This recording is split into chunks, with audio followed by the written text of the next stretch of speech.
y'all, welcome back to my channel. So today I thought it would be very beneficial if we talked about some advice for our graduates.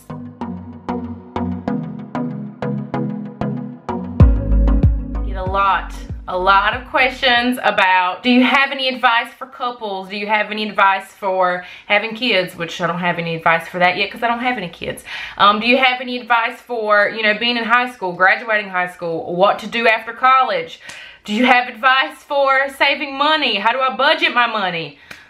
So I thought it would be super beneficial if we went over some advice that I had for graduates. This can be either high school or college, or if you just need some life advice, you have come to the right place. Not saying I'm like some life guru and I have everything together, but I've seen a little bit of everything in my life and I got a lot to say. Also, if you've never seen my face before, hello, my name is Paige. If you have not subscribed yet, consider subscribing before you leave. You're just gonna love it. I know you will, so just go ahead and do it. So I have 5 tips that are gonna help you survive your life. Make life better, make it easier. Of course, life is always stressful. No matter what we do, we can plan our days down to the last second, and still, life is always going to be unexpected and you never know what to plan for. But I think these 5 tips that I'm going to be sharing today are going to help make your life run a lot smoother. So number 1 is definitely going to be take the time to celebrate. Don't just feel like once you graduate you have to go ahead and run on into your job, your career, the next level of education that you want to achieve. Take the time to celebrate. Take the time to relax. If you're just graduating high school, you have went through 12 years of high school and teachers and students, peers. Oh my dear Lord. You need to take the time to relax and celebrate. Take a weekend trip, take a week trip. Celebrate with your family, have a graduation party. If you are just graduated from college, honey, please take you a cruise. Go to like a little destination place. Go to the mountains, something. Just take the time to celebrate. If you don't have the money to spend, just take some time to yourself at home. Just give yourself like a whole little pampering weekend. Netflix, go binge a show on Netflix the whole weekend. Just relax. You definitely deserve it. Now let's get down to the nitty gritty. Number 2. Now it's time to set goals for yourself. We're not talking about tomorrow I want to make sure I brush my hair and get up. No, we're talking about long-term goals and also short-term goals. It's very important to consider both of them when you're planning out your life.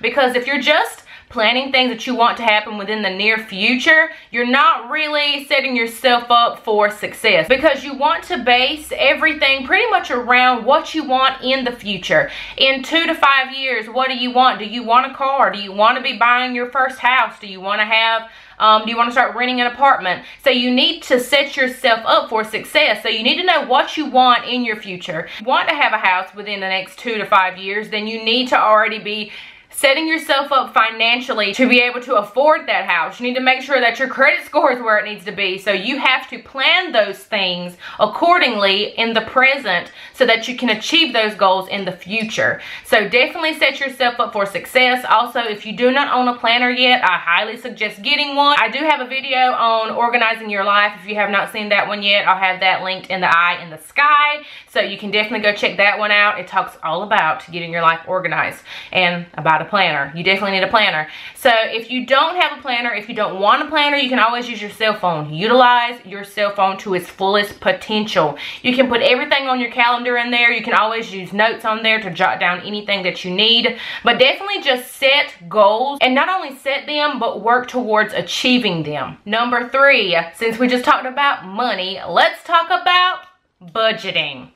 This is so important, especially when you first get out of high school. And I know it's important too when you get out of college, but when you get out of high school, you will notice that you will start getting letters in the mail from credit card companies. Don't do it, Mabel. Run. Run, Forrest, run. Because you do not need a credit card in your life. Because what you're going to do is, if you've never had that kind of access to money before, you're going to be like, oh, wow, they just gave me a couple $1,000s, but I don't have to pay it back immediately. They're going to give me a window to pay it back. Yeah, and also what comes along with that is interest. They're going to make you pay a certain percentage of that money every time you're late on the payment. If you don't have all that paid off before the payment's due, they're going to tax some interest along with it. Here's what's going to happen. There's going to be a time where you can't pay it immediately, and you're just going to get behind and more behind and more behind. Neither one of us, me or Cody, have ever gotten credit cards. Yes, we have, like, I have like a Victoria's Secret credit card and he has like a Lowe's card, but those things, we only spend money on those cards when we're going to go ahead and pay for it. If I don't have the money for something that I'm buying, if I go into Victoria's Secret and I'm going to buy some bras and panties, I know that if I don't have that amount of money in my bank account, I am not going to go swipe that card and pay for those things, knowing good and well I cannot pay off the balance that I've accumulated on that card. So I'm just not going to do it. If I don't have the money in my bank account, I will not use that credit card. So if you are not good with money, I just highly suggest not even looking at credit cards. Just rip those little envelopes up, get rid of them. You don't need that in your life. Trust me. If you don't budget your money yet, this is the time to start budgeting your money. There's a lot of Excel spreadsheet kind of things on computers now where you can just pretty much put in everything that you have to pay for, put in your amount that you're making every month, and figure out what you have left when everything's been paid for. That will help you so much. That's what we do. Hello? I'm kind of filming. Back to what I was saying. But we budget our money. It's really simple to see where your money goes and what you have left. Once you do like a little spreadsheet thing like that, most of the time those little Excel programs will do everything for you. You don't have to sit there and add and subtract, because Lord knows that is like my worst enemy. So you just input all the numbers and it does all the work for you. Super simple and super helpful. Number 4. It's time to take some responsibility. I know your parents are going to love you for this, but I know it's a hard thing to even try to say, hey Mom, that bill you've been paying for the last 8 years, I'll take that from you now. I'll pay it from here on out. I know it's hard, because that money could easily be spent on Starbucks and shoes and a trip somewhere. I understand, but it is time to take responsibility. Not necessarily saying this is for high school graduates. You can take some responsibility if you want, and if you have the financial means to do so, then I suggest going ahead and getting it over with, because when it comes down to adulting, when you're ready to get married, you need to understand how to pay for things. You need to understand that things don't pay for themselves. And the only way to understand that is to pay for them yourself. If your parents pay for your car loan, for your car insurance, for your cell phone bill, anything like that, gas, food, it's time to take it on for yourself. I have always paid for my own things. When I was in high school, I pretty much paid for everything. Of course, Mama would help me out here and there, and she would take me out to eat and she would buy groceries. But for the most part, if I was out with my friends, I had my own money, and I always found a way to work. If I didn't work in high school, there was some way I would make money. If I would make things and sell them, I always made some type of income. But once I graduated high school, I worked 2 jobs and I went to school, which was a little bit much, but I wanted to make sure that I was financially stable and could pretty much support myself. I always paid for my car. The one thing they did help me with was my car insurance. They paid my car insurance. I paid for my car loan, my cell phone bill, gas, whatever I wanted, I paid for it. I pretty much paid for everything, and that really set me up for success when it came to getting married and we're sitting down writing out the bills. My husband has always paid for his own things. He's worked like almost his entire life pretty much. When he got old enough to work, he had a job in high school. He always works. He has helped me immensely when it comes to budgeting and money. We really help each other, because sometimes it's really easy to make money, pay your bills, and then you have all this money left over and you can kind of blow it. But don't do that, because you desperately need a rainy day fund. You need a savings account. If you don't have one of those, you need to look into getting one, because they're going to save you one day. One day your car might decide it wants to blow up. One day your washing machine might want to overflow. These are the things that you are not prepared for. You never know when it's going to happen. You might get sick. You might not even have health insurance. but you're gonna need this little rainy day fund. So start putting in money every week if you can. And I'm not saying $100 every week, because not all of us have $100 sitting around to do that. If it's $1 a day, if it's $5 a week, if it's $20 a week, just start sliding something over in another account that you don't ever hardly see and you don't touch. Because if you see that money accumulating, your mind might start working on you and saying, girl, remember that? Remember that Kate Spade purse that you just seen? It went on sale for $200 and there's money in that account and you can buy that purse. Don't do that. Just leave it there for a rainy day, and when something happens and you desperately need that money, it will be there and you will thank me later. And number 5 is going to be, do not give up. I know adulting is hard. I understand. I'm 26 years old.